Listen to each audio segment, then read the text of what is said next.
여러분 안녕하세요. 저는 해양수산부의 마스코트 해랑이에요. 지금부터 제가 긴장감 넘치면서도 흥미진진한 바다 이야기를 들려줄게요. 여러분은 바다 하면 어떤 모습이 떠오르나요? 더운 여름날 물보라를 치며 시원하게 부서지는 파도. 아 차가워! 갯벌에 사는 개, 소라, 조개와 같은 작은 바다 생물들. 바닷속에서 힘차게 헤엄치는 수많은 물고기떼. 이처럼 바다는 늘 변화하고 살아 움직이며 다양한 생명이 넘쳐나는 풍요로운 공간이랍니다. 그렇다면 이번에는 조금 다른 상상을 해볼까요? 어느 날 지구의 모든 바다가 텅 비어버린다면? 바다를 가득 채우고 있는 다양한 생명이 하루아침에 모두 사라진다고 상상해보세요. 바닷속은 어떤 생물도 살지 않고 고요하고 쓸쓸함만이 남을 거예요. 마치 더 이상 사람이 살지 않는 폐허처럼 말이죠. 생명이 살지 않고 텅 빈 바다를 찾는 사람들 또한 갈수록 줄어들 거예요. 그리고 생선이나 미역, 새우, 조개처럼 우리가 즐겨 먹는 수산물도 먹을 수 없게 돼요. 전 세계에서 한 사람이 소비하는 수산물의 양이 가장 많은 나라가 바로 우리나라예요.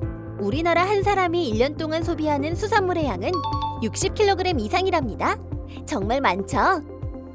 수산물은 대부분 우리의 맛있는 먹거리이지만 화장품이나 의약품의 재료로 사용하기도 해요. 그런데 바닷속 생명이 모두 사라진다면 수산자원을 재료로 하는 화장품이나 약, 가공식품도 더 이상 만들 수 없게 되는 거예요. 이렇게 다양한 방법으로 이용할 수 있는 바다 생물을 통틀어 수산자원이라고 한답니다. 우리에게 유용한 수산자원은 생각보다 정말 다양해요. 바다는 지구 전체 면적의 70% 이상을 차지해요. 우리의 가장 큰 터전인 바다의 생명이 사라지면 우린 생각보다 많은 것을 잃게 된답니다. 먼 훗날에는 사람들의 생명까지도 위험할 수 있죠. 그렇다면 우리는 수산자원을 언제까지 이용할 수 있을까요? 바다에서 만들어지는 수산자원은 언제까지나 풍요로울 것 같지만 그렇지 않아요. 모든 자원과 마찬가지로 수산자원도 무한하지 않답니다. 게다가 지금 이 순간에도 수산자원은 위협받고 있어요. 수산자원이 무슨 위협을 받는지 궁금하다고요? 그럼 지금부터 저와 함께 바닷속으로 들어가 봐요. 어서 따라오세요. 자, 우와, 정말 아름답죠? 알록달록 올록볼록한 모양으로 생긴 이것을 산호초라고 해요.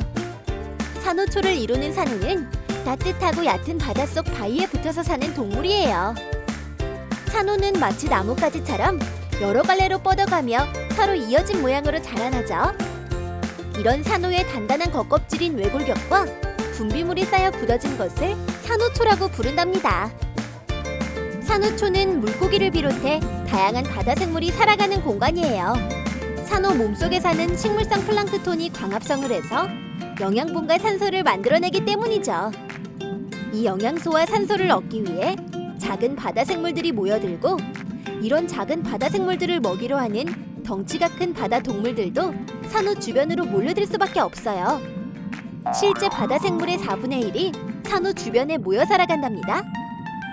산호초는 많은 바다 생물이 살아가는 마을이자 숲이에요. 그런데 최근 이런 바다 생물들의 마을이 병들기 시작했어요. 여기 하얀 산호초가 보이나요? 푸른 바닷속에서 하얀색을 띠는 산호초가 예쁘게 보일 수도 있지만 사실 이 산호초는 죽어가고 있는 거예요. 이렇게 산호초가 하얗게 변해가는 것을 백화라고 한답니다. 그리고 산호의 백화는 지구온난화와 관련이 있어요. 지구온난화로 지구는 점점 뜨거워지고 있어요. 평균 기온이 점차 높아지고 있죠.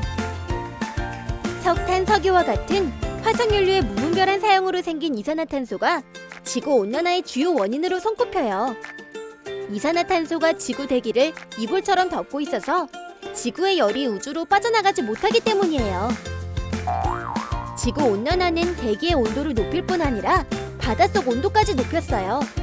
국립수산과학원의 조사에 따르면 1968년부터 50년 동안 우리나라 해역의 표층 수온은 약 1.23도나 올랐어요. 같은 기간 전 세계 해역의 표층 수온이 0.48도 오른 것과 비교하면 정말 엄청난 변화예요. 바다 생물들이 느끼는 수온의 1도 상승은 육지에서 사람이 느끼는 기온 5도 상승과 비슷하다니 얼마나 큰 변화인지 알겠죠? 수온이 높아지면 산호 몸속에 살던 식물성 플랑크톤이 산호의 몸 밖으로 빠져나가요. 몸속에서 플랑크톤이 빠져나간 산호는 하얗게 변해버린답니다. 이런 백화 현상이 계속되면 결국 산호는 죽게 되죠. 이런 일은 산호뿐만 아니라 해조류에서도 일어나요. 해조류는 바다숲을 이루는 식물들로 우리가 잘 아는 미역, 다시마, 우뭇가사리 등이 있어요. 바닷속에 산소를 공급하는 해조류는 어린 물고기들의 은신처가 되기도 하고 어미 물고기들이 알을 낳는 곳이기도 한데 지구온난화로 바닷속 온도가 높아지면 해조류가 녹아내려 바닷속 숲이 사라지게 됩니다. 산호와 해조류의 죽음은 바다 생물의 마을과 숲이 파괴된 것과 같아요. 어미 물고기들은 알을 낳아 기를 장소를 잃고 아기 물고기는 튼튼하게 자랄 수 있는 마을을 잃는 거예요. 결국 한 곳에 정착해 사는 물고기들은 점점 그 수가 줄어들고 먼 길을 여행하며 살아가는 물고기들은 여행 경로를 바꾸게 된답니다. 이렇게 우리 바다에서 자주 볼 수 있었던 바다 생물들은 결국 하나둘 사라지고 말겠죠. 안녕. 이젠 영영 못 만날지도 몰라요. 여기 보이는 물고기들이 뭔지 알고 있나요? 바로 명태, 꽁치, 쥐치예요. 과거에는 새 물고기 모두 동해에서 쉽게 볼 수 있었지만 지금은 보기 어려워졌답니다. 우리 바다에서 명태와 꽁치, 쥐치가 사라진 이유에도 지구온난화가 관련되어 있어요. 명태, 꽁치, 쥐치 모두 차가운 바다에서 사는 물고기들이거든요. 차가운 물을 좋아하는 친구들에게 바다 수온 상승은 생존하는 데 치명적이기 때문이에요. 사람이 느끼는 수온 1도 상승은 물고기들에게는 5도 이상의 상승하는 것으로 느껴져요. 어마어마하죠? 실제로 1981년과 2017년의 어획량을 살펴보면 명태는 5283톤에서 1톤으로, 꽁치는 1844톤에서 757톤으로, 쥐치는 187,625톤에서 1726톤으로 어획량이 줄었답니다. 물론 수온 상승 말고 다른 이유도 있겠지만 지구온난화의 영향도 무시할 순 없어요. 반대로 따뜻한 바다에 사는 파랑고리 문어, 청줄독, 라이언피쉬처럼 아열대 바다에서 살던 생물들이 갈수록 우리나라 바다에서 자주 보이고 있답니다. 심지어 사람까지 공격하는 백상아리가 동해에서 발견되기도 하죠. 우리 바다 수온이 점점 오르면서 바다 생물들도 환경에 적응하며 정신없이 살아가고 있는 거예요. 바다 환경이 급하게 변할수록 생태계는 질서를 잃고 점점 어지럽게 변할 거예요. 한편 바다 수온이 오르면 물고기들의 이사 말고도 많은 변화가 나타나요. 바다 생물들이 살아가는 데에는 바닷물에 녹아있는 산소가 꼭 필요해요. 매번 물 밖으로 나와 숨을 쉴 수 없으니까요. 그런데 수온이 높아지면 물속에 녹아있는 산소의 양이 줄어든답니다. 즉, 많은 바다 생물은 바닷속 산소가 줄어들수록 살아남기 어려워져요. 그래서 산소가 계속 줄어든다면 산소가 적은 환경에서도 서식이 가능한 해파리 같은 생물들만 점점 더 많아질 거예요. 결국 산소가 부족한 바다는 생물 다양성이 파괴되고 생태계가 무너질 수 있답니다. 동물들의 고통이 느껴지나요? 버려진 그물에 걸린 바다 거북이 정말 아파 보여요. 유령 어업 때문에 많은 바다 생물들이 목숨을 잃고 있어요. 유령 어업이란 바다에 버려진 폐어구나 폐어망에 바다 생물이 걸리거나 죽는 것을 말해요. 유령처럼 잘 보이지 않고 소리도 없이 바다 생물의 생명을 위협한다고 해서 지어진 이름이에요. 사람들이 무심코 버린 쓰레기, 공장에서 흘려보낸 폐수, 다 쓰고 버린 그물 등 바다를 떠다니는 것을 해양 쓰레기라고 해요. 우리나라 주변 바다에서 생기는 해양 쓰레기만 매년 약 14만 5천 톤이 넘는답니다. 해양 쓰레기에서 가장 많은 양을 차지하는 것이 바로 폐그물이에요. 물고기를 잡는 과정에서 그물이 바위에 걸리거나 설치해둔 어망을 잃어버리는 등 매년 버려지는 폐그물의 양이 어마어마하죠. 이렇게 버려진 그물에 물고기 같은 해양 생물들이 갇히는 경우가 많아요. 실제로 2019년 8월에 제주의 한 바닷가에서 멸종위기종인 붉은 바다거북과 푸른 바다거북이 버려진 그물에 걸린 채 발견돼 구조되기도 했답니다. 크기가 크고 무거운 폐그물은 주로 바다 깊은 곳에 가라앉아 있어요. 깊은 바닷속은 캄캄해서 그물이 잘 보이지도 않죠. 따라서 폐그물에 갇힌 물고기들은 그물 속에서 빠져나오지 못하고 목숨을 잃는 경우가 많아요. 그 시체들이 쌓이면 양식장을 비롯해 바다 환경을 오염시키는 주범이 된답니다. 해양수산부의 발표에 따르면 매년 3,800억 원에 달하는 수산 자원이 유령어업으로 인해 피해를 당한다고 해요.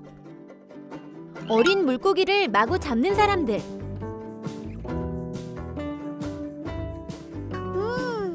보기만 해도 군침이 돌아요.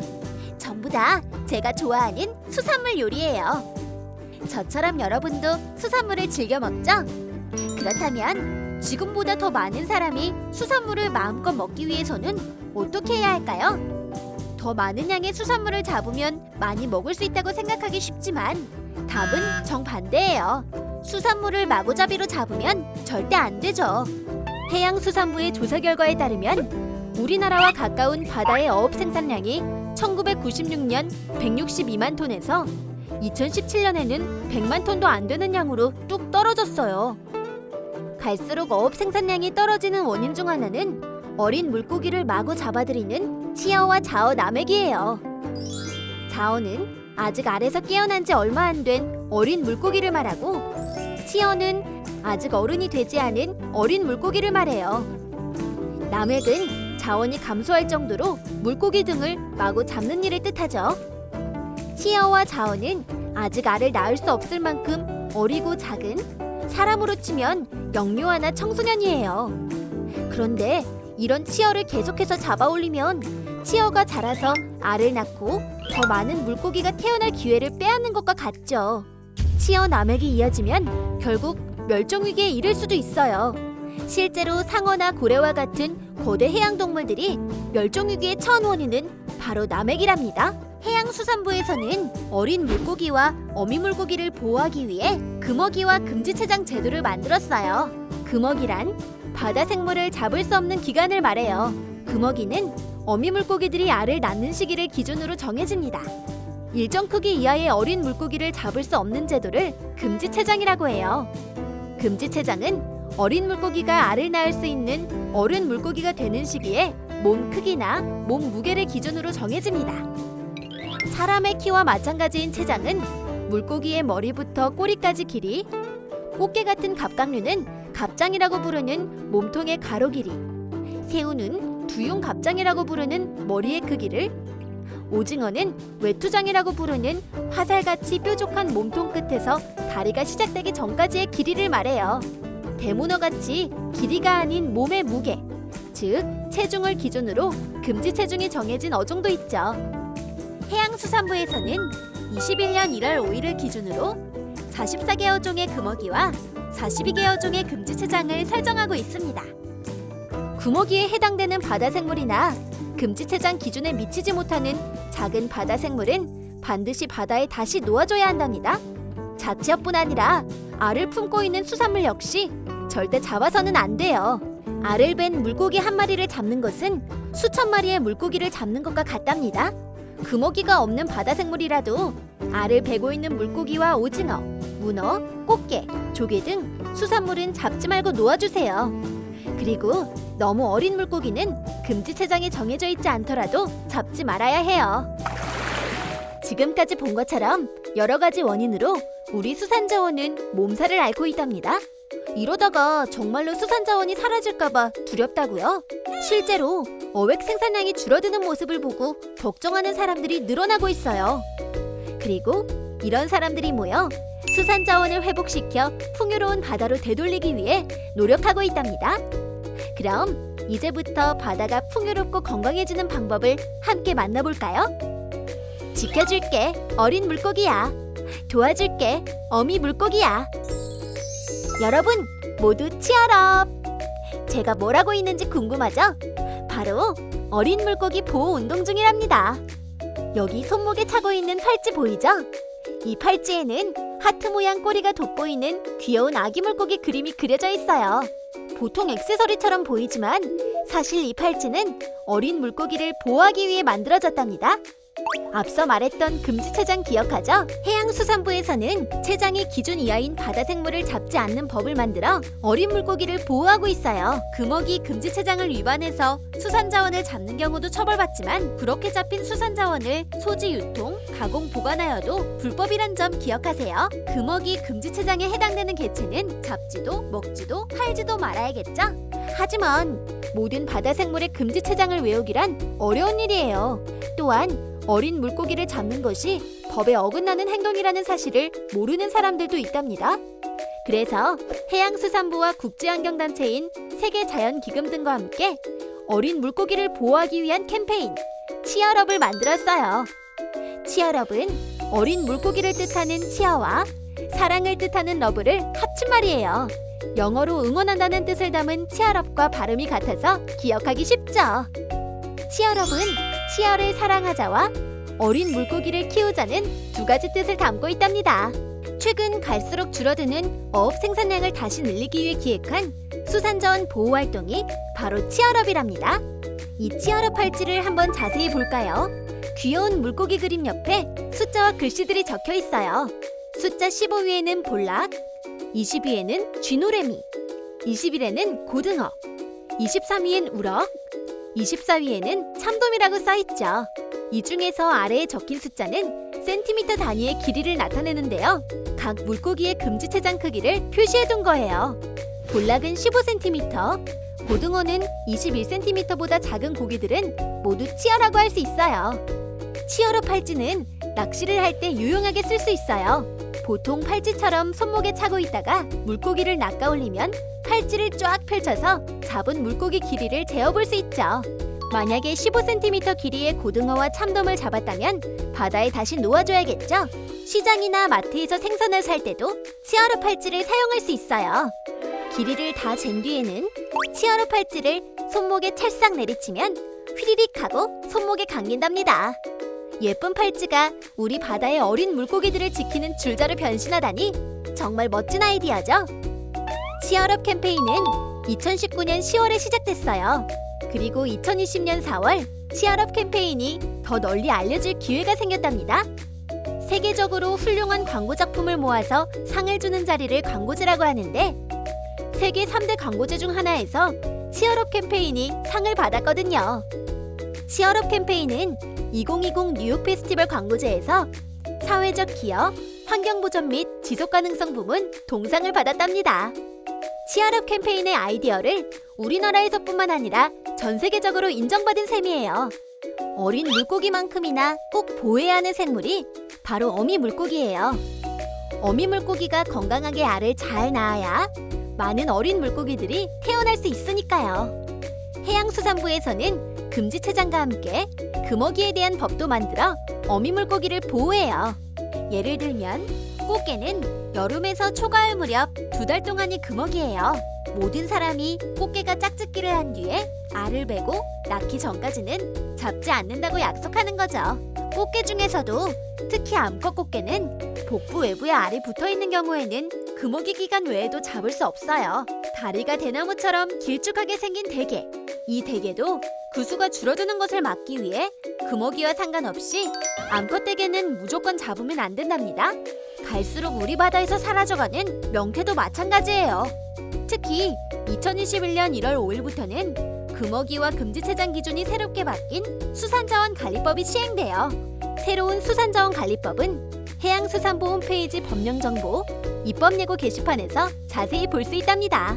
해양수산부에서는 수산자원관리법 개정과 치얼업 캠페인 등을 통해 우리나라 바다의 어린 물고기와 어미 물고기들이 평화롭게 살아갈 수 있는 바다를 만들기 위해 앞으로도 계속해서 노력할 계획이랍니다.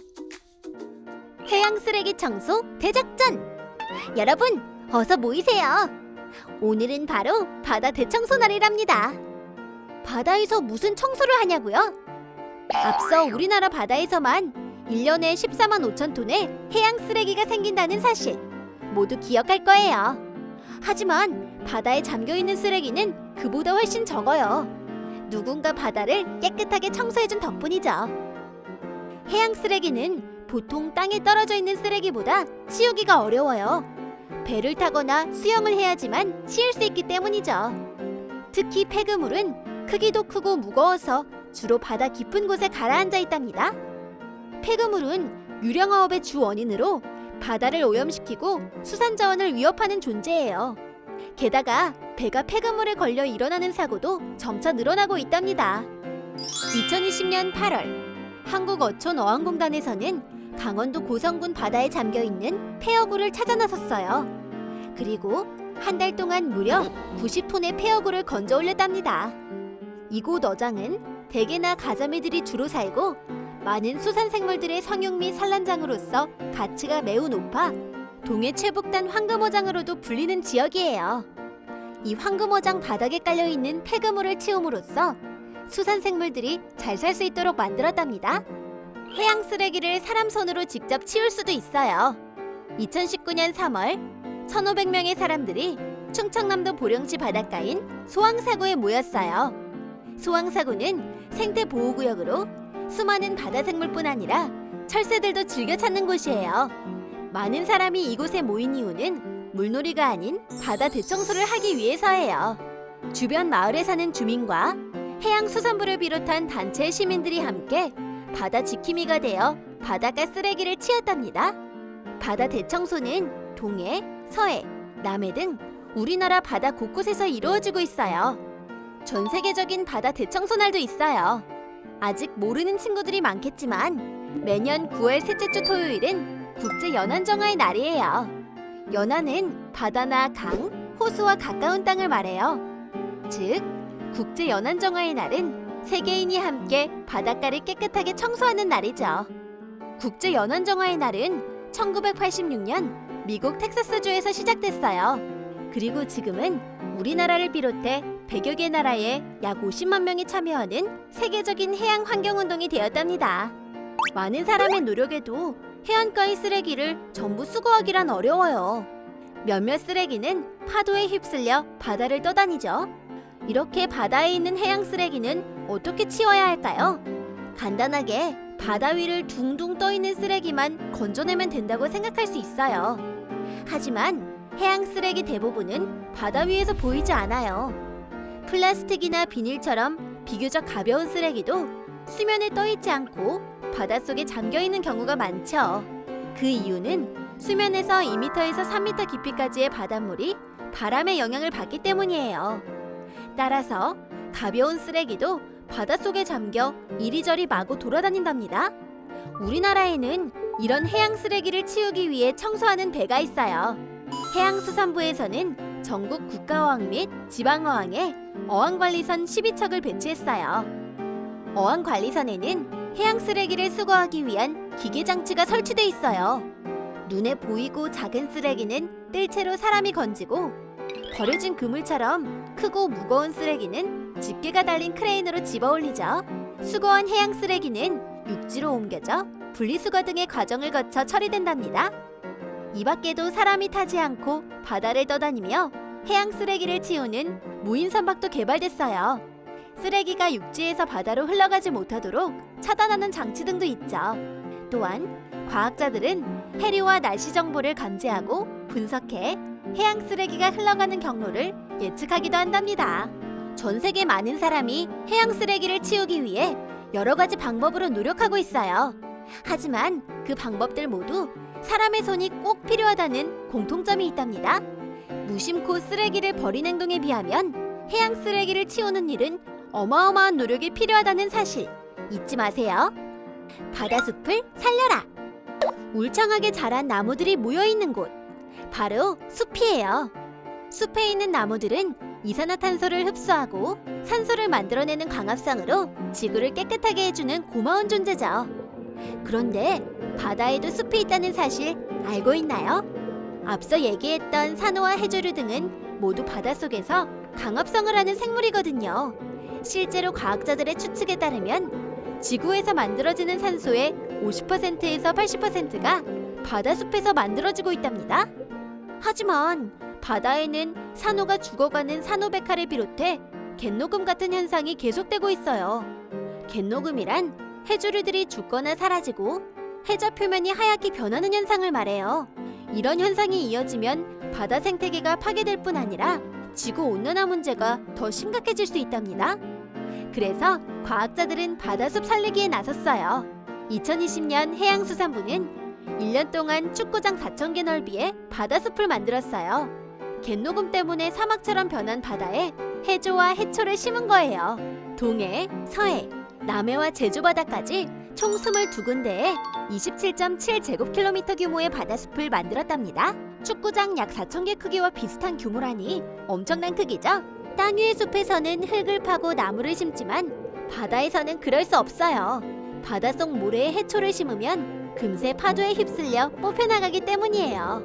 그래서 바다숲을 만들 때는 철로 만든 구조물이나 밧줄 등에 해조나 해초를 심은 뒤에 바다 밑으로 내려놓는답니다. 해양수산부에서는 5월 10일을 바다 식목일로 정하고 바다숲을 만드는 일에 앞장서고 있어요. 부산 기장해조류 연구센터에서는 높은 온도의 바다에서도 잘 자라는 해조류를 개발했어요. 갈수록 수온이 높아지는 바다 환경에 적응하도록 품종을 개량한 거예요. 이렇게 개발된 미역과 청각은 바다숲을 만드는 데 사용될 예정이라고 해요. 산호를 복원하기 위한 노력도 이어지고 있어요. 2020년 6월 해양수산부 국립해양생물자원관 연구팀은 산호의 한 종류인 빨강해면 맨드라미를 인공 증식하는 데 성공했어요. 빨강해면 맨드라미는 우리나라 남해에 사는 산호로 맨드라미처럼 화려한 색과 모양을 가졌죠. 연구팀은 빨강해면 맨드라미의 난자와 정자를 수정시켜서 많은 수로 늘리는 데 성공했답니다. 우리나라 외에도 미국, 호주 등 많은 나라의 과학자들이 산호를 되살리기 위한 방법을 연구하고 있어요. 최근에는 산호를 살리기 위해 3D 프린터, 로봇, 인공지능 등 최신 과학기술을 활용하는 방법도 구상 중이랍니다. 전 세계 바닷속에 푸르른 바다숲이 울창하게 우거진 모습을 기대해봐도 되겠죠? 우리에게 바다는 휴식 공간이자 놀이터가 되기도 하고 건강한 먹을거리를 주는 보물창고인 우리 바다. 바다는 언제나 우리 곁에 있을 것 같지만 사실 언제든 훼손될 수 있는 소중한 우리의 터전이에요. 그래서 바다는 다름 아닌 우리 스스로 지켜가야 하죠. 바다를 지키는 방법은 아주 많아요. 큰 노력이나 많은 힘을 들이지 않고도 사소한 실천 하나에서 시작할 수 있답니다. 바다를 위해 무슨 일부터 해야 할지 잘 모르겠다고요? 그렇다면 지금부터 해랑이가 알려줄게요. 첫째, 어린 물고기와 알배너미는 잡지도 사지도 먹지도 않아요. 어린 물고기를 보호해야 우리 바다의 수산 자원이 더욱 풍부해진다는 사실 이제 누구보다 잘 알고 있죠? 우리 바다가 건강한 생물로 넘쳐나기 위해서는 어린 물고기와 어미 물고기를 잡지 않아야 한답니다. 특히 어린 물고기를 잡아 뼈채 먹는 회나 어린 오징어와 문어를 잡아서 파는 총알 오징어와 총알 문어, 어린 청어를 뜻하는 솔치, 알을 벤 알쭈꾸미 등은 팔아서도 사 먹어서도 안 된다는 사실 꼭 기억하세요.